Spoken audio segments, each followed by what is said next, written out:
Once upon a time, there was a lonesome young boy named Bobo, who roamed the Earth realm in the form of a disgusting little creature known to men as a teenage edgelord.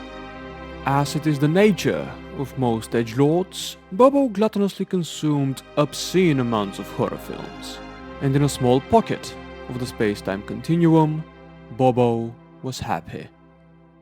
As hours, days and months went to pass, Bobo started to get accustomed to the specific taste of fear that the movies provided him with. So the feelings of pleasure and satisfaction that came with the consumption of said films of horror stopped being felt in the void that was his heart. These circumstances pushed young Bobo on an adventurous search for a new high in the deep labyrinthian forests of YouTube. Numerous hours on this continuously painstaking business expedition, the spark in his visually impaired eyes came to the very edge of extinguishment. The memory of this day stayed with him for many years to come, and with time, that very same memory transformed into a seed of inspiration that eventually grew in the video that you see today. So, without further stalling, here are my thoughts on Dead Space. Dead Space is a survival horror third-person shooter game that puts us, the gamers, in the chunky boots of system engineer Isaac Clarke, who volunteers to be a part of a small maintenance team that's been dispatched on a repair mission to the creme de la creme of all mining spaceships, the USG Ishimura. The necessity for this mission arose after the vessel sent out a distress call to the Galactic Command, and after that, the ship cuts off all communications with them.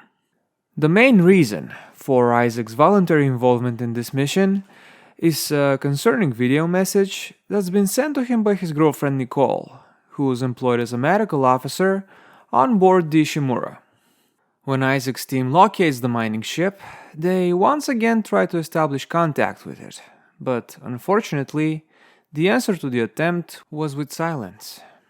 Despite that, the maintenance team lands on the Ishimura and quickly learn that the majority of the crew has mutated into horrifically reshaped monsters called necromorphs, and the rest of the staff are either dead or, wacko. The story of Dead Space is shown to us in Half-Life style cutscenes, but this time around, they are in third person. And the cause of how things became the way they are is explained in the form of audio, video, and text logs that we find scattered all over the map. This is a style of storytelling that I really am fond of, because it's very effective at immersing you in the situation that the character that you play as is involved in. What also really boosts the immersion is the fact that Isaac is basically a vacant suit of armor that's almost never shown expressing himself verbally.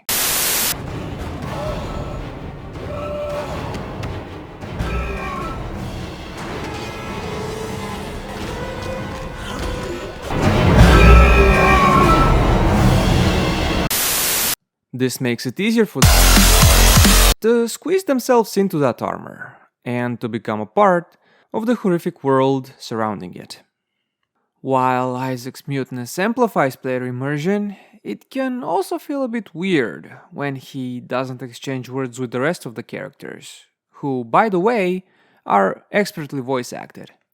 I'm especially impressed by the voiceovers in the audio logs, because the sound waves that come out of these logs are usually from people that are slowly going mad or panicking, so the talent of the voice actors is on full display here.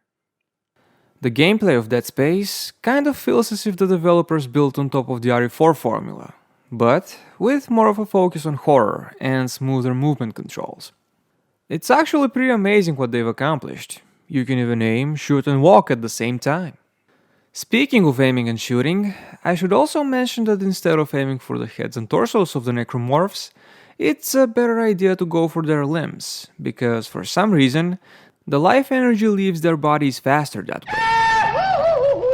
Other than Isaac's ability to squeeze the triggers of firearms in order to cut necromorphs to pieces, he can also awkwardly flail his arms around, with the hope to stagger them for a brief moment. and I'm happy to announce that it actually works. Despite being a middle-aged man, Isaac is still able to execute a stomping motion, which is very useful for breaking open loot boxes or fusing a necromorph's head with the flooring. Oh, and I forgot to mention that you can equip up to 4 weapons simultaneously, and every weapon has a primary and a secondary firing mode.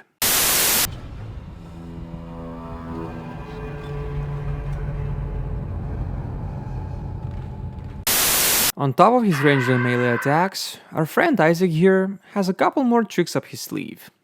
Trick number 1 is the Stasis ability, which temporarily slows all motion for organic and inorganic matter. The use of Stasis is limited, and the amount of Stasis juice available to us is shown in this here meter. When the Stasis meter is empty, it can be recharged by consuming a Stasis pack, or by using a Stasis recharge station.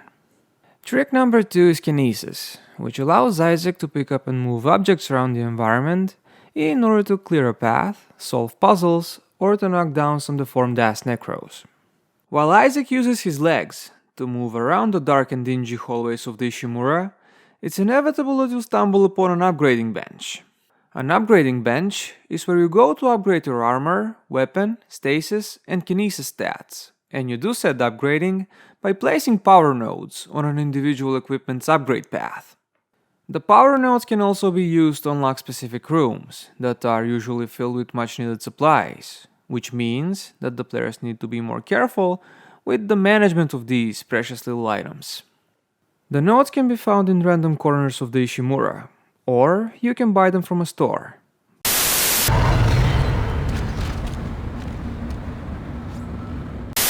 But, given that they have double the functionality that the rest of the items have, they are really hard to come by. And they are one of the costliest items that you can purchase from a store. The function of the stores is pretty self-explanatory, but on top of them granting you the service of buying items, you can also sell the unneeded ones in exchange for cash, or you can store them for later use.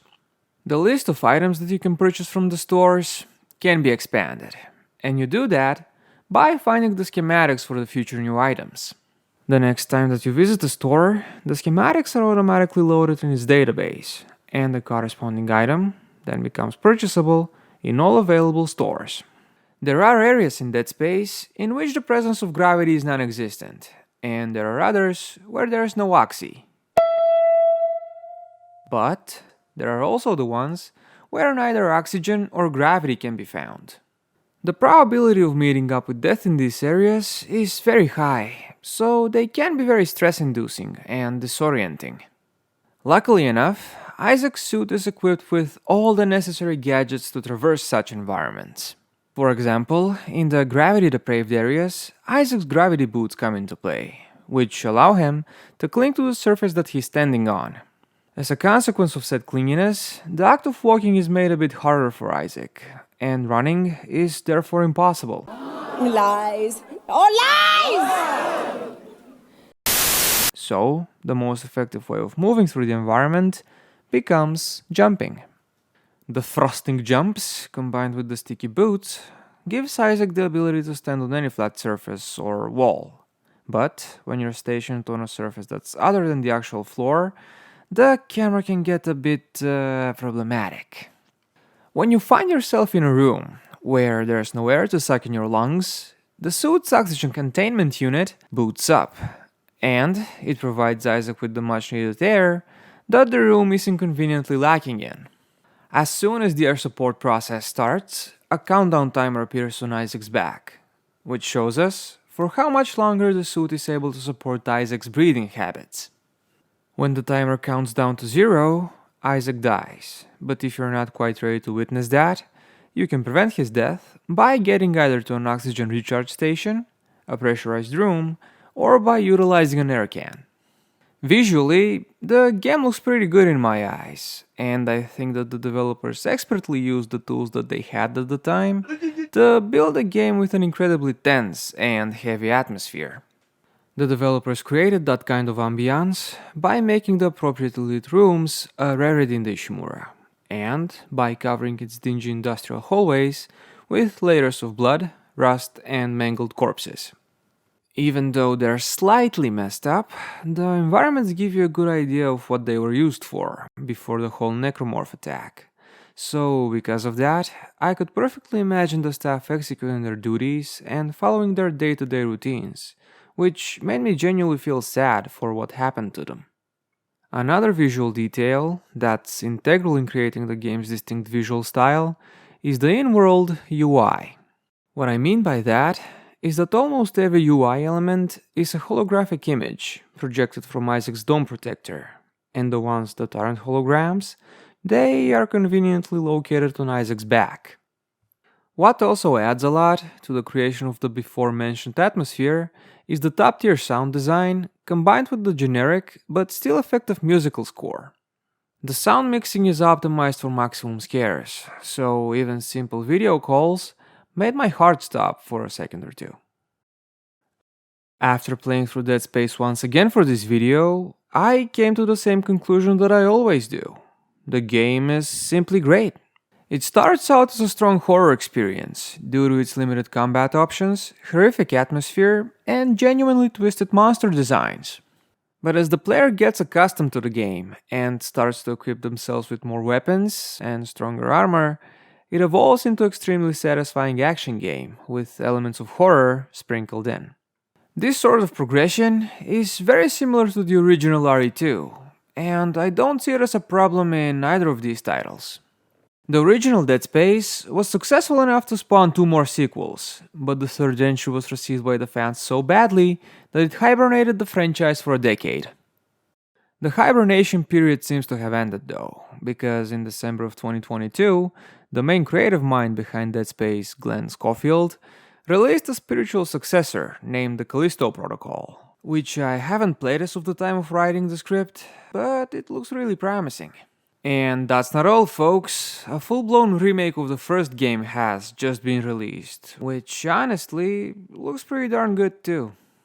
These recent developments make me very hopeful that one of my favorite horror franchises can once again stand tall next to its twisted brethren.